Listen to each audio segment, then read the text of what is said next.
Чудеса на виражах могли наблюдать жители Ухты. Здесь к столетию Коми прошел открытый республиканский фестиваль радиоуправляемых моделей RC Madness 2021. На протяжении 3 дней юные умельцы из 3 районов республики состязались в скорости и маневренности своих судо-, авто- и авиамоделей.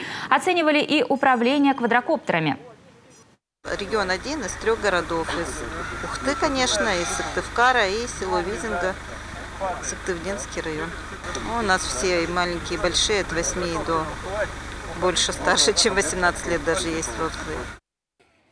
Площадками для соревнований разных направлений стали Ухтинский детский парк, бассейн УГТУ, Центр юных техников, Кванториум. А для состязаний авиамодели открытая площадка в окрестностях Ухты. Не остановила участников даже дождливая и ветреная погода. Это украинская модель. Называется она «Кобра».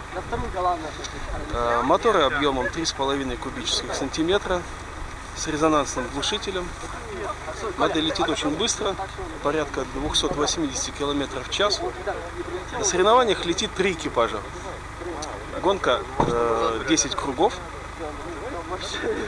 Выигрывает тот, кто пролетел быстрее всех. В основном это повысить свои навыки, пилотирование, это провести хорошо время, просто посоревноваться, узнать, чего достигли твои противники, чего достиг ты, проверить себя. Разные бывают соперники, каждый в своем классе может выделяться сильно. И то есть нельзя сказать, что какой-то определенный соперник во всех классах абсолютно сильное преимущество получает. Победители в личных зачетах соперников из разных районов республики примерно поровну. А вот в командных лидером в большинстве номинаций, а это авиа- и судомоделирование, стал Ухтинский центр юных техников.